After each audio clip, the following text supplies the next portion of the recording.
Do you ever feel like you're making your own choices, but somehow your life still feels pre-decided? You wake up, scroll through your phone, head to work or class, maybe buy something online, watch a few reels or shows, and go to sleep, only to do it all over again. It feels like freedom.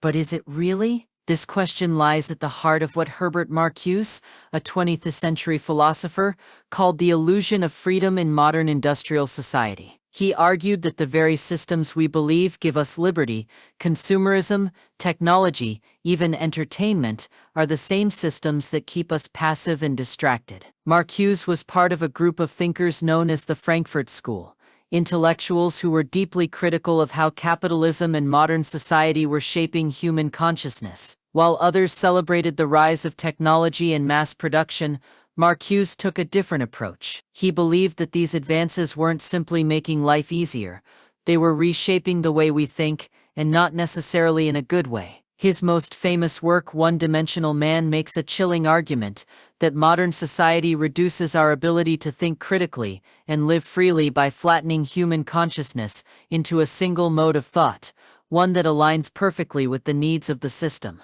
Think about it. Most of what we do every day is predictable. We follow routines, we buy products we're told we need, we chase goals that have been marketed to us since childhood. Marcuse pointed out that these needs often aren't ours at all. They're manufactured by industries and sold to us through advertising, media, and peer pressure. From the latest phone upgrade to that new self-improvement trend, we're constantly being nudged toward consumption, not because it fulfills us, but because it keeps the economic machine running. But here's the clever part. The system doesn't force us, it makes us want it. That's what makes the deception so powerful. We think we're acting freely, but in reality we're choosing from a very narrow set of options designed to benefit existing power structures. Instead of developing independent critical thought, we adapt ourselves to what's already there. We don't question why we feel the need to constantly upgrade, optimize, hustle. We just do it, and think it's our idea. Marcuse called this the process of one-dimensionality. It flattens all thought into conformity. In the past, people could imagine radically different ways of living, revolutionary ideas, utopias, new social models. But in modern society, those kinds of thoughts are dismissed as unrealistic or even dangerous. Everything gets funneled into what is acceptable, profitable, and easy to digest. Even rebellion gets turned into a fashion trend or a marketing strategy. This is why, despite all our technology and access to information,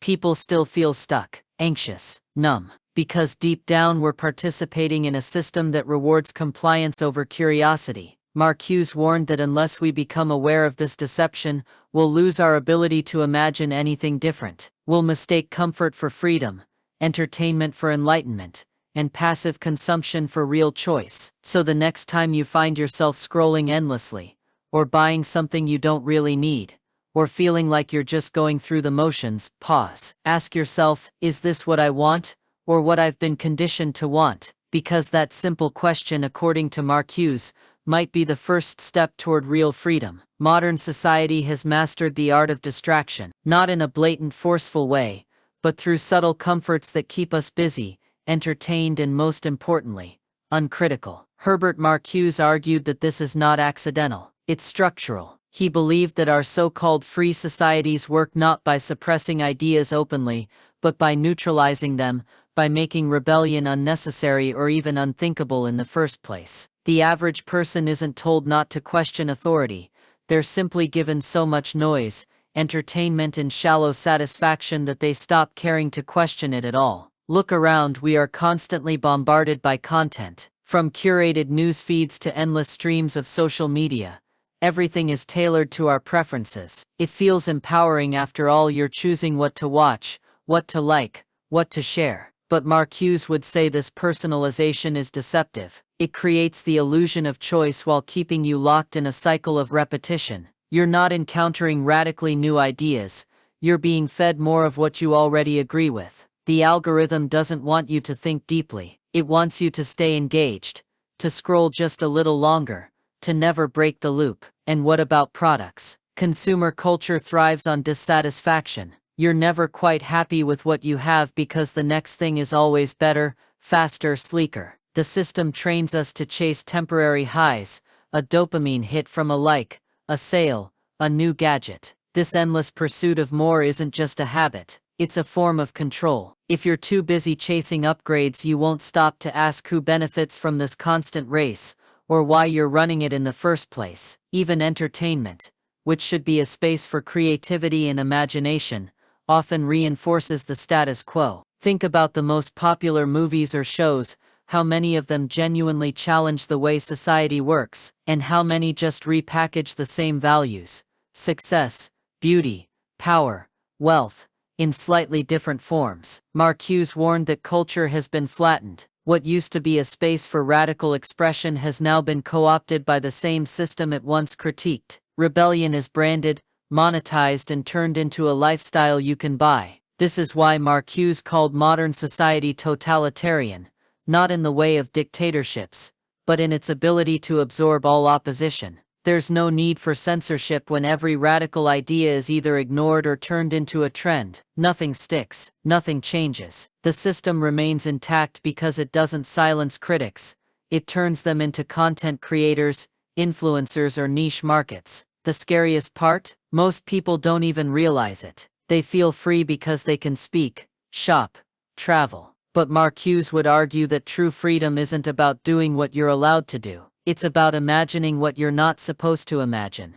Radically different ways of living, thinking, and being. And that kind of thinking is exactly what our current systems discourage. Marcuse didn't offer easy answers, but he did offer a starting point: awareness. If you begin to see how you're being shaped by your environment, your needs, your desires, even your thoughts, you can start to question it. You can begin to reclaim your agency, not just by opting out, but by thinking beyond what you've been told is possible. Because real freedom begins not with doing whatever you want, but with understanding why you want it in the first place. So if the system distracts us through comfort, if our needs are shaped for us, and even our thoughts are streamlined, what does that mean for the idea of freedom itself? For Marcuse, this wasn't just a philosophical concern.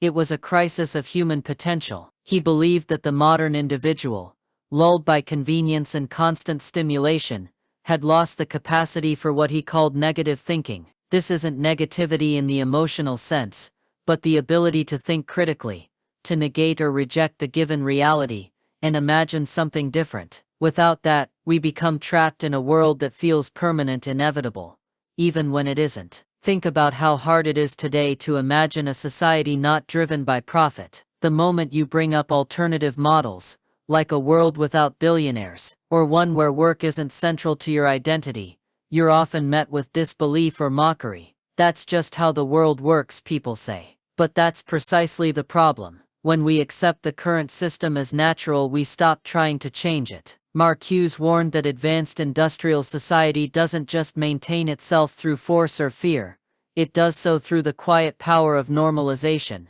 The more familiar and routine something feels, the less likely we are to question it. And this normalization runs deep. It shapes our definition of success, love, happiness, even time. Success becomes synonymous with productivity. Love gets reduced to algorithms and dating apps. Happiness is sold in self-help books and wellness trends. Every part of human life is drawn into the logic of consumption and efficiency. This is what Marcuse meant when he said we are living in a one-dimensional world. Our entire existence becomes oriented toward goals that reflect the system's values, not our own. But there's another side to this argument. Marcuse wasn't just pessimistic, he believed that real change was still possible, but only through a radical shift in consciousness. That means breaking out of the mental patterns we've inherited. It means unlearning the belief that comfort equals freedom, that busyness equals purpose, that whatever exists now is all that ever could exist. It means refusing to accept the world at face value.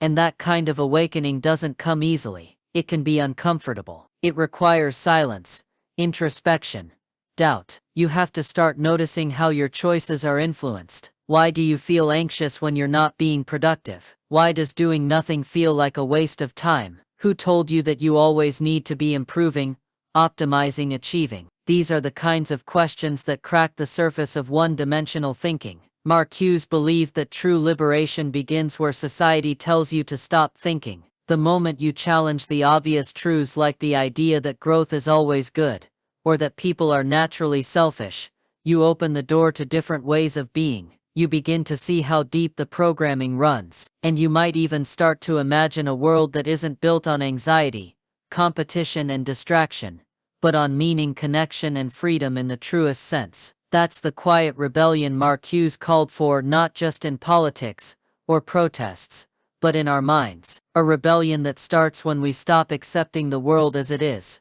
and start asking what it could be. Because until we reclaim the ability to think differently, to dream dangerously, we remain not free citizens, but well-fed, well-entertained captives of a system we no longer see. But what happens after awareness? Once you've seen through the illusion, once you realize that much of what you thought was freedom was actually pre-programmed desire, what then? Marcuse believed that simply recognizing the system isn't enough. That recognition has to lead somewhere deeper, more transformative. Otherwise it risks becoming just another layer of passive insight, something to nod along with while still living the same life. Real change, he argued, requires a conscious break from the logic of the system, even if it's only in your inner world at first. This is where the idea of refusal becomes powerful. Not refusal in the dramatic sense of dropping out of society or rejecting all modern comforts, but in the subtle daily choices you make to step back,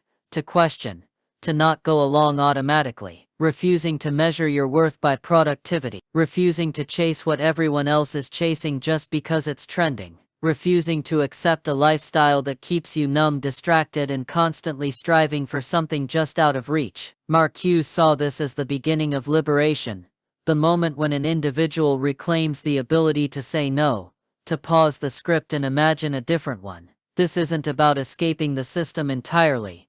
That may not be possible. It's about resisting it mentally, spiritually, creatively. It's about creating space for dimensions of thought and feeling that the system doesn't reward, and in fact often discourages, like deep reflection, empathy, slowness, silence. Take time, for example. In our current world, time is money. Every moment is supposed to be maximized, optimized, monetized. But what if you refuse that? What if you started treating your time as sacred, not because it's productive, but because it belongs to you? What if you spent an afternoon not learning a skill, not building a brand, not trying to level up, but just being present, unstructured, quiet? In Marcuse's eyes, that in itself could be an act of resistance. He also placed a surprising amount of hope in art and aesthetics, not the commercial kind, but genuine creative expression. He believed that real art could serve as a glimpse of what freedom might look like, because unlike advertising or mainstream media,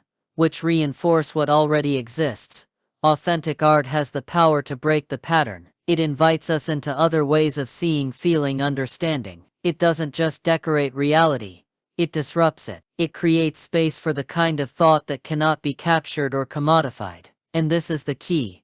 Liberation isn't just a political process, it's a psychological and emotional one. You can change governments and still feel hollow inside. You can vote, protest, speak out, and still be trapped in the same internal loops. Marcuse argued that until people undergo a deep inner transformation, a shift in their very structure of desire, the system will reproduce itself, no matter how radical the outer change seems. So what can we do? Maybe it starts with small acts of defiance, protecting your attention like it's something sacred, choosing to read slowly in a world of skimming, having a real conversation instead of scrolling in silence, listening to your boredom instead of escaping it, creating without an audience, thinking without an agenda. These aren't revolutionary acts in the traditional sense, but in a world that thrives on distraction and compliance, they just might be. Marcuse never said it would be easy, but he did believe it was possible that even in the most advanced and controlled societies,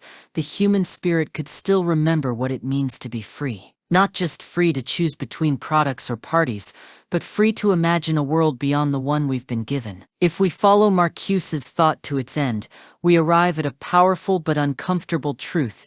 The most radical act in a conformist society may not be rebellion in the streets, but reawakening the capacity to imagine. In a world where everything is explained, packaged and delivered through screens, where even dissatisfaction is quickly redirected into consumption, what room is left for true vision? For Marcuse, the answer lay not in destruction, but in the recovery of possibility. The ability to envision a reality that isn't defined by domination, by constant productivity, or by the marketplace of distraction. This is where the true danger of the one-dimensional world lies. It doesn't just tell you how to live, it slowly convinces you that there is no other way to live. Even our dreams become shaped by this logic. We dream of better jobs, nicer homes, more luxurious escapes, but rarely of a fundamentally different world. The system gives you just enough comfort, just enough representation, just enough novelty to keep your imagination sedated. Radical thought, real utopian vision, becomes naive, immature, even threatening. Marcuse challenged that directly. He argued that utopian thinking is not only legitimate, but necessary. Not because we can create a perfect society overnight, but because without the vision of something better, we become resigned to what already is. Change doesn't begin with action, it begins with thought, with the refusal to accept limits that were never natural in the first place. What we need is not more efficiency, but more depth. Not more innovation within the system, but a break in the pattern that allows something truly different to emerge. And this isn't only about philosophy. It applies to daily life in deeply personal ways. Consider how relationships are shaped by efficiency, swiping, matching, quick impressions, or how education is structured around performance rather than wonder, or how self-worth is so often measured in numbers, followers, income, grades, productivity. All of it reflects the system's values, not necessarily our own. Marcuse's message is a call to stop and ask, who decided this is the way we should live? And what might it look like if we decided for ourselves? Of course, resisting this system isn't easy. The forces are powerful, and they operate quietly, through culture, language, routine. But Marcuse never claimed that awareness alone was enough. He believed that true change requires what he called the great refusal, a sustained and deliberate decision to reject the given world as inevitable, and to begin crafting a new one within ourselves and our communities. This kind of refusal doesn't mean isolation or cynicism. It means cultivating different values. It means prioritizing depth over speed, meaning over status, presence over productivity. It means embracing spaces where authenticity can survive, art, deep conversation, solitude, contemplation. It means teaching yourself to listen to discomfort instead of running from it. Because discomfort is where the old ways start to crack, and where new thought begins to take shape. Marcuse believed that every person holds within them the potential to resist, not with anger alone, but with clarity, with courage to imagine, to create, to love in ways that the system doesn't recognize or reward. If the world feels hollow, that's not a flaw in you, it's a signal that something real is missing, and that signal is sacred. It might just be the beginning of freedom. So perhaps the question isn't how do I fight the system, but how do I reclaim my imagination, my desires, my inner life from its grip? Because once you begin to do that, you're no longer just living in the world, you're starting to shape it. And that in the end may be the most radical thing you can do. If there's one thing Marcuse makes painfully clear, it's that freedom in modern society isn't stolen from us through violence. It's quietly surrendered through habit, distraction, and comfort. And once you become aware of that, it's impossible to see the world the same way again. Suddenly everyday things, ads, entertainment, social norms, stop feeling neutral. You start noticing how deeply engineered they are, how expertly designed not just to grab your attention, but to mold your thinking. And then comes the most important realization of all: if the system can shape your mind, then your mind also has the power to resist. Resistance, however, isn't loud. It doesn't always look like protest signs or fiery speeches. In Marcuse's view, it often begins silently, deep within, the quiet act of holding on to a thought that doesn't fit the dominant narrative. The refusal to believe that value is the same as visibility, that success must look like hustle, or that progress always means more growth. These small internal refusals are what begin to restore your autonomy, not just your freedom to act, but your freedom to think and feel, in ways the system doesn't encourage. Marcuse believed that genuine human liberation involves changing not only institutions, but consciousness itself. If people remain inwardly tied to the values of the system, competition, endless productivity, shallow comfort, then nothing truly changes, even if society looks different on the surface. That's why he emphasized what he called a new sensibility, a way of perceiving the world that isn't shaped by exploitation or distraction, but by awareness, empathy, and the courage to imagine differently. It's a sensibility that values stillness, beauty, slowness, not as escapes, but as forms of resistance. This doesn't mean romanticizing suffering or rejecting all technology. Marcuse wasn't anti-progress. He simply asked, progress toward what? If our tools are used only to deepen consumer addiction or surveillance, then are we really advancing? True progress, in his view, would be measured by the extent to which society nurtures human creativity, emotional depth, and the ability to live meaningfully, not just efficiently. So how do we begin to cultivate this new sensibility? It starts by reclaiming your attention. That might mean setting boundaries with your devices. It might mean learning to sit in silence without needing to fill the space. It might mean questioning your impulses before acting on them. Do I really want this, or have I been trained to want it? These aren't dramatic gestures, but they're the beginning of autonomy. Because if the system profits from your unconsciousness, then the greatest threat you pose is to become fully awake. Another step is to build communities that share this awareness, not echo chambers of outrage, but spaces where different values are allowed to breathe, where people don't feel pressure to be constantly productive or impressive, but can be present, reflective, and real. These kinds of spaces, Marcuse believed,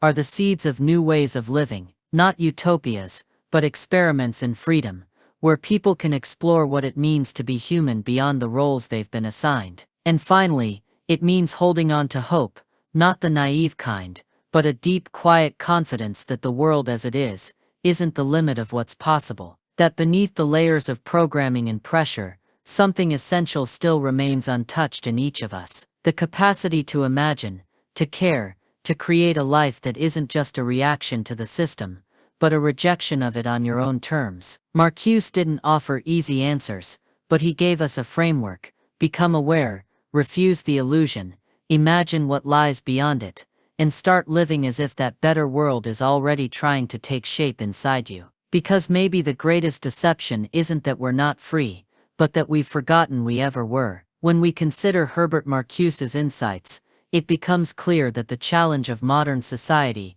is not only external, but profoundly internal. The pressures of conformity, distraction, and manufactured desires shape not just what we do, but who we are at our core. Marcuse's work compels us to recognize that freedom is not merely about political rights or economic opportunities. It is about reclaiming the very faculty of critical thought and genuine desire. It's about rediscovering the parts of ourselves that the system has tried to suppress or co-opt. This reclamation is not a one-time event, but an ongoing process, a daily practice of questioning, reflecting, and choosing. It requires us to be vigilant against the subtle ways the one-dimensional logic infiltrates our lives, from the media we consume to the language we use to describe our experiences. It means learning to see beyond the surface, to recognize when comfort has become a cage, and to nurture spaces within ourselves where new ideas and possibilities can grow. Marcuse also reminds us that this journey is collective as much as it is individual. While each person's awakening is vital, the structures that shape society require collective imagination and action to transform. This means building communities where people can share not only their frustrations, but their visions for different ways of living. It means fostering cultures that prioritize depth over speed, connection over consumption, and creativity over conformity. Importantly, Marcuse's critique does not dismiss progress or the achievements of modernity, but challenges us to reconsider what progress truly means. Technology and comfort can be tools for liberation if they serve human needs and potential, rather than simply reinforcing existing power structures. This vision calls for a reorientation of values, a shift from accumulation and competition toward empathy, sustainability, and authenticity. Ultimately, the legacy of Marcuse's thought is an invitation to awaken, to see the great deception, not as a trap but as a call to action, a call to reclaim our minds, our desires, and our futures. It is a reminder that freedom is not a gift bestowed from outside, but a practice cultivated from within. By embracing this challenge, we open the possibility of a society that is not just more comfortable, but genuinely free, free to imagine, to create, and to live fully as human beings.